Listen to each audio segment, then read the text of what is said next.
Aaron Ralston, the subject in this movie, has one of the most insane stories about survival out there. In this video, we follow his character, look at the details of his struggle, think about the mistakes he has made, and we try to make better decisions that may save us earlier. Spoiler, if this guy made a How to Beat channel, I would be homeless. If you haven't watched this movie, I highly suggest you do so, because you're missing out if you don't. Oh, and if any of you want to make me happy today, which I would really appreciate, and you like this video as well, leaving a subscribe would mean the world to me. Thanks.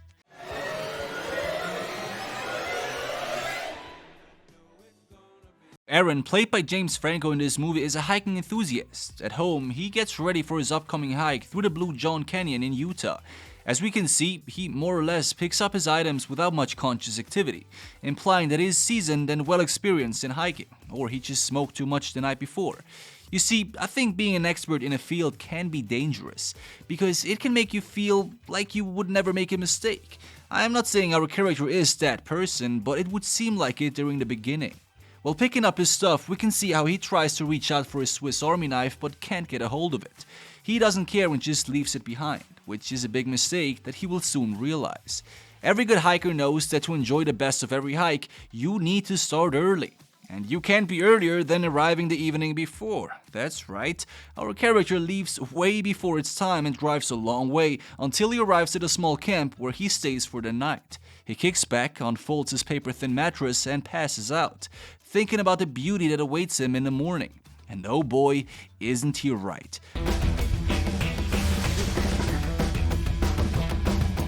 Aaron jumps into nature and cycles through the rocky landscape of Utah. Blue sky, vibrant colors, it's pretty perfect if you ask me. Let's just hope he doesn't slip, causing a boulder to fall on his right arm, causing him to be stuck. Nah, that would be crazy. Anyway, he makes his way through until he arrives at his destination. Now mind you, our character knows this area perfectly. He has been here countless times, suggesting that he knows every turn and every rock. Under healthy circumstances, he would never ever get lost. But you see, sometimes, like I have mentioned, being exceptionally knowledgeable in a given field makes you blind to possible threats. I mean, he may not be able to get lost, but getting injured is something that can't be predicted.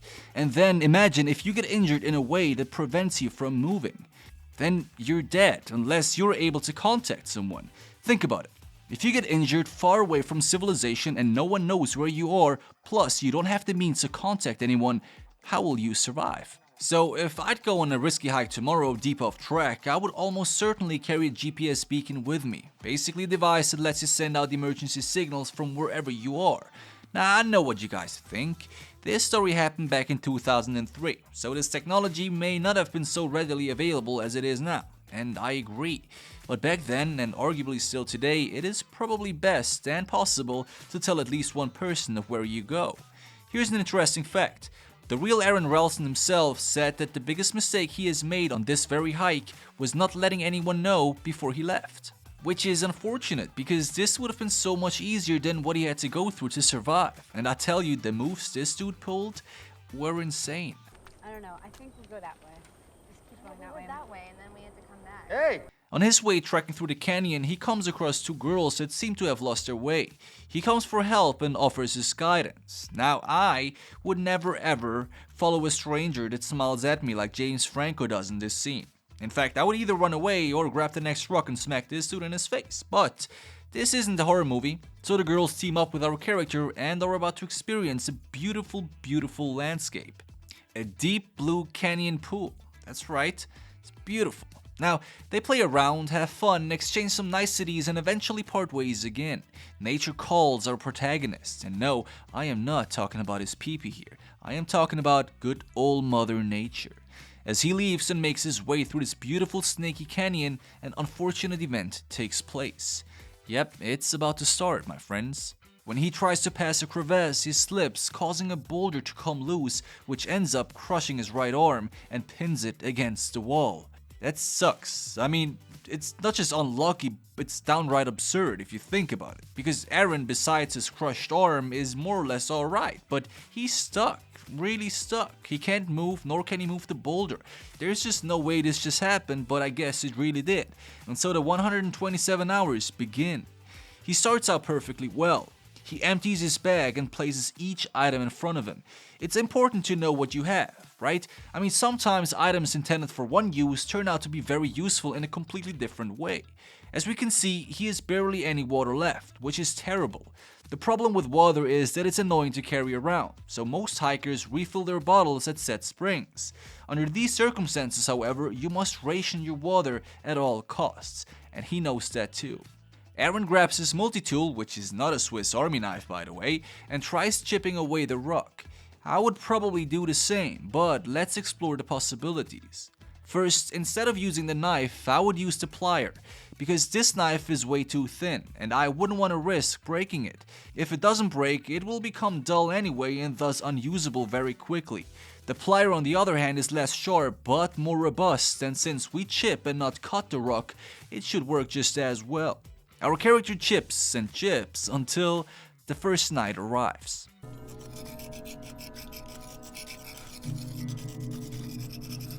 "12 hours have passed. Thirst and exhaustion are kicking in. It's colder but luckily not too windy. To conserve energy, our character comes up with a plan that is pure genius. Aaron uses one of his ropes, throws it around the boulder above him, clicks in his climbing gear and wraps it around his torso to stabilize his body. Basically a DIY hammock. Superb. He then leans back and continues chipping away the rock without wasting any energy because he's not standing on his legs anymore. As the night passes and the morning arrives, the first sun rays shine into his canyon crevasse, adding a little bit of happiness for a short moment. The next move he pulls is, well, recording himself with his camcorder. Also something that is recommended. Not only are you able to record your last will and testament, but you're also giving yourself social interaction. Now, I've heard a story about a guy who, just like Aaron here, got stuck under earthquake debris in Haiti.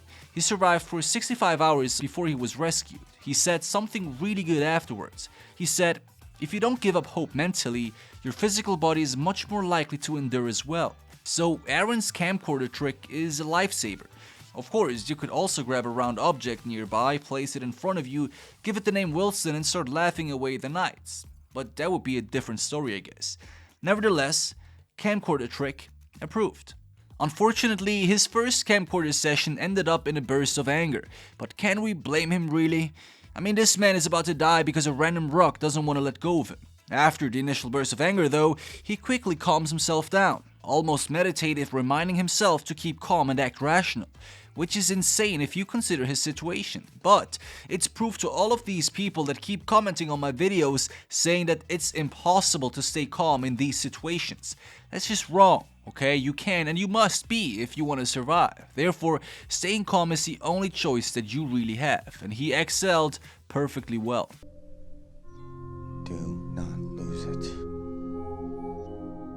For the following night, he wraps every piece of cord, every plastic bag that he finds, and everything else around his limbs to shield off the incoming coldness.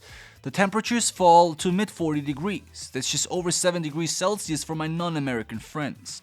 This, in combination with no water and no food, can be deadly quickly. But he makes it through the night. In fact, he is surprised how well this worked, and I have to admit, it looks more comfortable than my last camping trip. Anyway, now what he does is this. He creates a pulley, fixates it around the boulder and tries to leverage it off using his whole body weight, which is freaking genius. And it might would have worked, but the problem that he faced was the elasticity of his climbing gear. Sucks. And what does that mean? That's right, it's time for another camcorder session and a good portion of humor. He rations his water again, but this time slowly spacing out, thinking vividly about the cold and fresh orange soft drink that is lying in his car, waiting to be drunk. Look, as much as fantasizing about things that you crave is fun, it's almost never a good idea, because it's addicting. And so, after his first quick mental odyssey, he spaces out with yet another fantasy about something just as important as a drink, namely a beautiful woman. But then, out of nowhere, he is violently pulled out of his dream, because it started to rain. At least that's how it appears. The rain soon turns into a nightmare, flooding the crevice. The water level rises, his items are already washed away, and then, suddenly, he too is drowned by the liquid mass. Through the water, he is able to pull out his crushed arm, and just barely survives. He drags himself ashore, makes his way to his car, and is able to drive away. But of course, this was just another fantasy as well. Look, I'm sorry to disappoint you, but the real deal has yet to occur. In one of the scenes before that I haven't shown you, I'm sorry, Eren has made a tourniquet with his climbing gear. If you don't know what this is, it's basically something like a belt that is used to stop blood flow or highlight the veins if you're about to get your blood taken. His goal is to stop the blood flow long enough so that he can amputate his limb without suffering a fatal blood loss. Makes sense. But later, more in detail. The next bummer is that Eren's water supply has arrived at 0. That's right. From here on out, he's opting for his urine, which as we know is not very tasty, but it does the job for an additional day or two. By now it is Tuesday. Eren has long overstepped his limits and is slowly becoming more and more desperate. As of now, he has used pretty much every engineering trick he knew. He recorded hilarious camcorder sessions and lavishly indulged in sexy daydreams. And now, as his desperation is hitting a critical point, he decides to make a move. At this point, the tourniquet that he has used on his arm has been stopping the blood flow for a good 24 hours. He grabs his cheap China multi-tool and attempts to cut off his arm, but unfortunately, chipping away the boulder at the beginning has made the knife so dull that he can't even do that by now. Therefore, he does whatever there is left to do. That's right, he rams the knife into his arm like an angry kid sticking his spoon into mashed potato.